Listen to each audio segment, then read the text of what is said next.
बच्चों, कक्षा 10 हिंदी क्लास में आपका स्वागत है। मैं Arvind Kumar Soni, GRB inter college. बच्चों, आज हम सुमित्रा नंदन पंत का जीवन परिचय देखेंगे।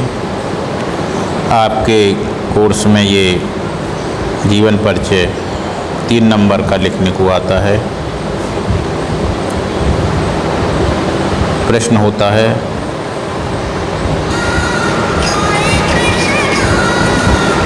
किसी भी एक कवि के जीवन का परिचय बताते हुए उनकी रचनाओं को लिखना है। लिखिए। तो आज हम कवि परिचय में सुमित्रा नंदन पंत जी के कवि परिचय के बारे में हम चर्चा करेंगे। बहुत इम्पोर्टेंट है, आपको इसको अपनी कॉपी पे लिखना भी है। तो शुरू करते हैं।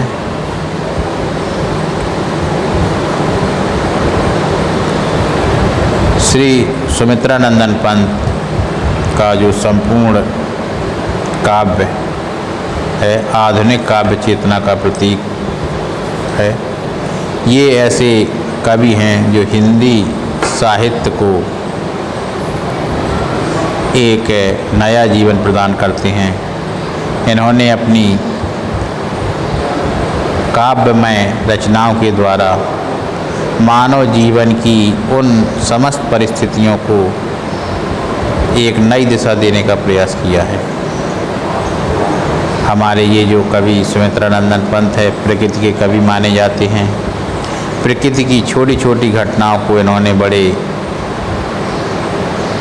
महत्वपूर्ण ढंग से देखा और इनका विशद इनका विश्लेषण किया, इनकी व्याख्या की है।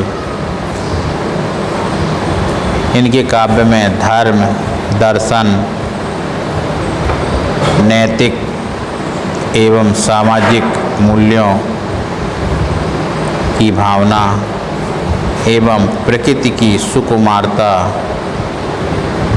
उद्दंडता एक साथ देखी जाती है। ये ऐसे कवि हैं जिन्होंने अपने जीवन में बहुत से उतार चढ़ाव को देखते हुए विभिन्न प्रकार के सामाजिक पक्षों का वर्णन प्रस्तुत किया है। प्रकृति के चतुर चितेरे श्री सुमित्रा नंदन पंत का जन्म 20 मई सन 1900 को अल्मोड़ा के निकट कौसानी नामक ग्राम में हुआ था।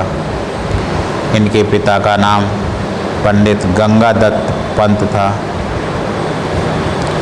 जन्म के कुछ ही समय बाद इनकी माता का देहांत हो गया।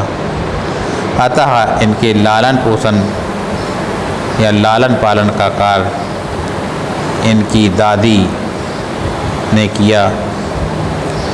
दादी एवं पिता की छत्र छाया में ये पले बड़े।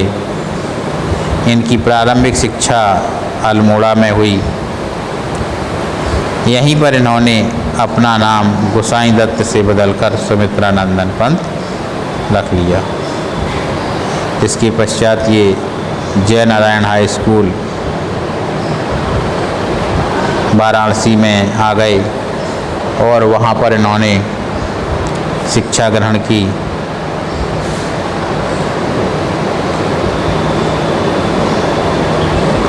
जुलाई 1919 में इलाहाबाद आई, म्योर कॉलेज में प्रवेश लिया।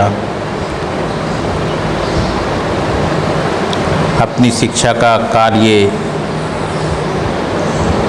पूर्ण ही न कर पाए थे कि 1921 में महात्मा गांधी के आह्वान पर असहयोग आंदोलन से प्रभावित होकर इन्होंने अपनी BA की परीक्षा बिना दिए ही कॉलेज को छोड़ दिया।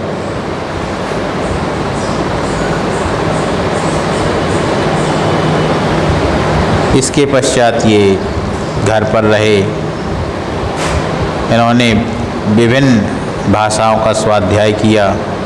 संस्कृत, अंग्रेजी, बांग्ला और हिंदी भाषा का अच्छा ज्ञान प्राप्त किया।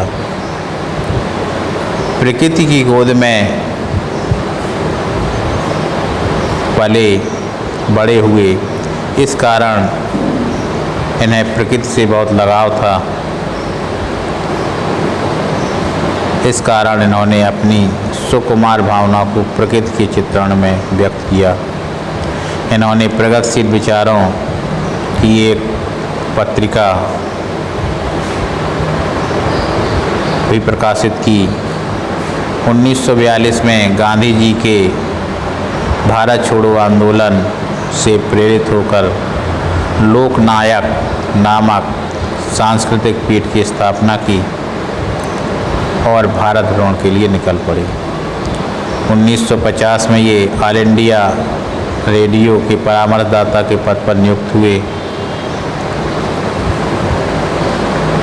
1976 में भारत सरकार ने इन्हें इनकी साहित्यिक सेवाओं के लिए पद्म भूषण की उपाधि से सम्मानित किया।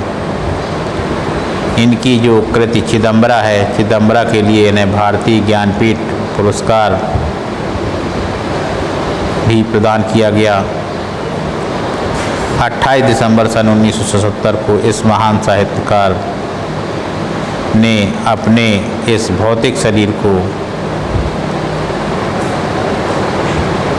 छोड़ दिया और ये चिरनिद्रा विश्राम में लीन हो गई।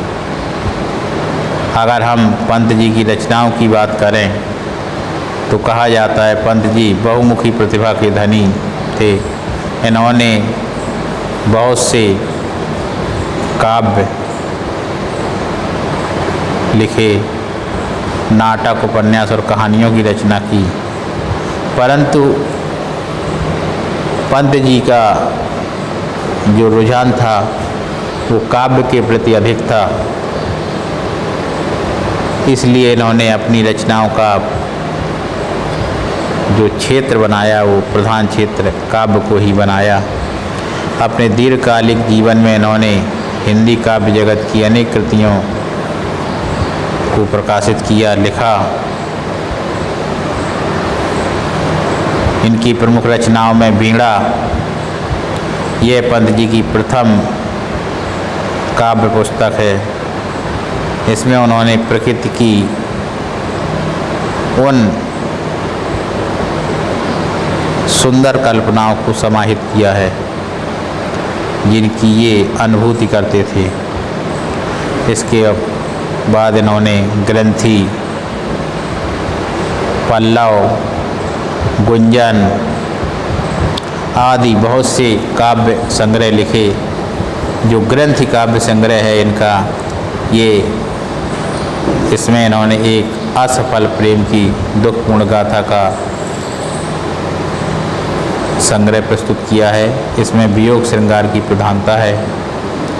पल्लव जो रचना है इनकी, यह इनका कल्पना प्रधान काव्य है। इसमें बहुत सी छोटी छोटी कविताओं का संग्रह है। इसमें परिवर्तन, मौन निमंत्रण, बादल, बसंत श्री आदि कविताएं संकलित हैं। गुंजन भी इस कवि के मन की प्रकृति से हटकर आत्मचिंतन की ओर ले जाने वाली एक काव्य रचना है। इसकी जो प्रमुख श्रेष्ठ कविता है वो नौका विहार है। लेखक किस तरह से रात्रि में नौका विहार का सुंदर वर्णन किया है। युगांत, युगवाणी, ग्राम्या, लोकायतन, बहुत सी इनकी काव्य रचनाएं हैं। इसके अलावा और भी विभिन्न कविताएं या इनकी संग्रह हैं। पल्लवनी, हातिमा, युगपत, स्वर्ण किरण, चिदंबरा, उत्तरा, कला, बूढ़ा चांद, शिल्पी, स्वर्ण धूलि। अगर लेखक या इस साहित्यकार का साहित्य में स्थान देखें तो इनका स्थान बहुत ही उत्कृष्ट कवि के रूप में माना जाता है। सुंदर सुकुमार भावों के चतुर चितेरे पंत ने खड़ी बोली ब्रजभाषा को अपनी काव्य का माध्यम बनाया। इन्होंने हिंदी कविता के श्रृंगार को बहुत ही सुंदर ढंग से प्रस्तुत किया है। इनकी रचनाओं में देखें तो चींटी,